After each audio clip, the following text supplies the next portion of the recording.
Dalam hal ini, Feng Tianxing jelas tidak perlu berbohong kepada mereka.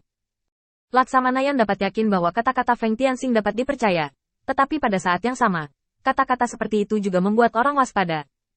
Jika apa yang dikatakan Feng Tianxing benar, maka situasinya saat ini menjadi sedikit lebih rumit. Jarak dari yurisdiksi Feng Tianxing terlalu jauh, dan tidak dapat diintegrasikan ke dalam sistem pertahanan besar yang didirikan oleh Feng Tianxing untuk sementara waktu, dan terlalu jauh, tidak dapat membentuk aliansi sejak awal, dan tidak dapat mengintegrasikan kekuatan internal. Setan di tempat pertama. Melihat konflik antara kota utama dan laksamana mereka, gerakan Void kembali menghantam tempat paling kritis. Pada titik ini, rencana umum kekosongan untuk menyerang iblis muncul di benak Laksamana Yan. Mulailah dengan yang lemah dan menggerogoti setiap langkah. Jika tidak ada konsensus tentang kognisi ini, semua keberanian hanyalah menambahkan batu bata dan ubin ke dalam rencana Void. Laksamana Yan tidak tahan lagi, dan bertanya pada Feng Tianxing. Lalu apa yang akan kamu lakukan? Kekuatan kota utama ada di sini. Terlalu sulit bagi kita untuk membentuk aliansi melintasi kota utama. Feng Tianxing baru saja menanggapi dengan wajah tenang. Setan di kota utama bisa bahagia paling lama setengah bulan. Setelah setengah bulan, saya harus memberi mereka pertarungan. Tapi sebelum itu, saya masih perlu membuat setan di kota utama ini sebahagia mungkin. Direkrut kepada anak buahku. Andalkan aku, saya ingin menanamkan pada mereka situasi keseluruhan iblis hari ini. Dan kemudian menggunakan iblis saya untuk meredam semangat mereka. Bekerja untuk saya. Laksamana Yan, aku akan membutuhkan bantuanmu ketika saatnya tiba. Aku akan memberitahumu apa yang harus dilakukan. Itu seharusnya berakhir di sini. Tetapi Feng Tianxing masih menambahkan satu kalimat lagi demi ketelitian. Situasi di kota utama adalah jika kita tidak bisa mendapatkan bagian yang kita dan Void inginkan, mereka harus dihancurkan. Mereka menyerah atau mati. Kata-kata kasar seperti itu langsung membuat Laksamana Yan berkeringat dingin. Berbicara tentang kejam, Laksamana Yan tentu saja yang nomor satu. Dan dia mampu membunuh kroni-kroninya. Setelah itu, perintah militer seperti gunung, yang juga membuatnya sangat terkejut dengan setan di bawah komandonya. Tapi jika dibandingkan dengan Feng Tianxing, semuanya tampak begitu kekanak-kanakan. Dia menghukum mati semua iblis yang hidup di kota utama yang besar. Jika mereka tidak menyerah, sepertinya ini adalah perilaku seorang tiran. Bahkan di antara iblis, sangat jarang menyerang jubahnya sendiri dalam skala besar. Ketika Laksamana Yan memandang Feng Tianxing lagi, matanya penuh kekaguman. Ini adalah pria yang kuat dalam arti absolut. Feng Tianxing diam-diam mendengarkan umpan balik dari setan-setan ini. Secara alami, mereka tidak tahu bahwa dia memiliki kesempatan untuk mengatakan apa yang dia katakan kepada Laksamana Yan, dan Feng Tianxing akan menjelaskan keraguan mereka kepada mereka dari waktu ke waktu. Dalam arti tertentu, Feng Tianxing memperluas wawasan mereka dan meningkatkan kognisi mereka. Semua ini untuk tujuan mencaplok dan bergabung bersama di masa depan. Menjadikan mereka kekuatan tempur yang lebih kuat.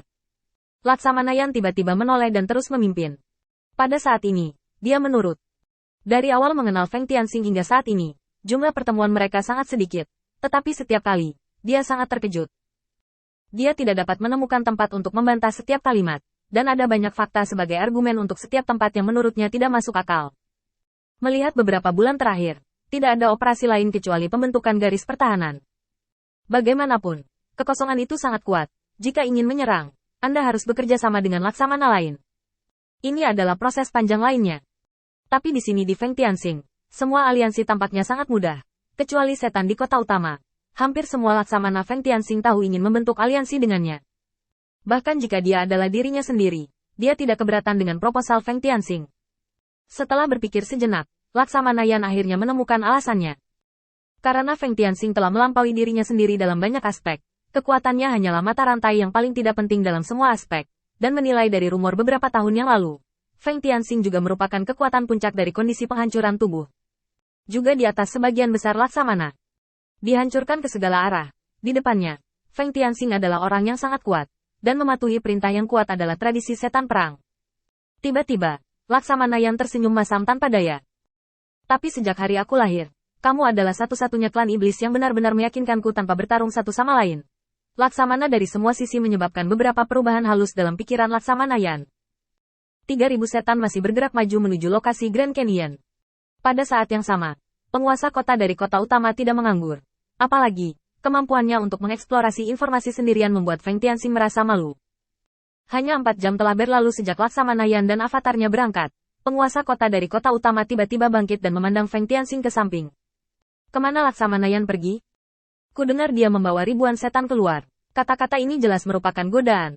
Penguasa kota dari kota utama baru saja memperoleh beberapa informasi dengan menangkap angin dan bayangan. Feng Tianxing kembali dengan jujur. Kembali ke Tuan Kota Luo. Ada beberapa ambiguitas antara bawahan dan Laksamana Yan dalam memikirkan musuh sebelumnya. Bawahan ingin tinggal di sini. Dan ketika 700.000 pasukan iblis Tuan Kota Luo tiba, mereka akan memberikan pukulan fight. Tapi Laksamana Yan ingin memulai serangan balik terhadap kehampaan. Dia merasa bahwa penghalang alami telah dihancurkan sekarang. Sebelum penghalang alami benar-benar pulih, itu adalah titik di mana kesadaran pertahanan kehampaan lemah. Dia ingin membawa iblis ke melakukan serangan mendadak. Bawahan itu sudah membujuknya saat itu, dan memberitahunya bahwa jika dia tidak berubah pikiran, aku tidak akan membuat rencana dan mengatur pasukan untuknya. Hanya saja aku tidak menyangka dia akan begitu keras kepala. Mendengar kata-kata Feng Tianxing, meskipun penguasa kota di kota utama merasa sangat tidak senang, tetapi ketika dia berpikir bahwa Feng Tianxing memintanya untuk mengalahkan Void dan membiarkannya mendapatkan kehormatan ini, prasangka terhadap Feng Tianxing menjadi berkurang di hatinya.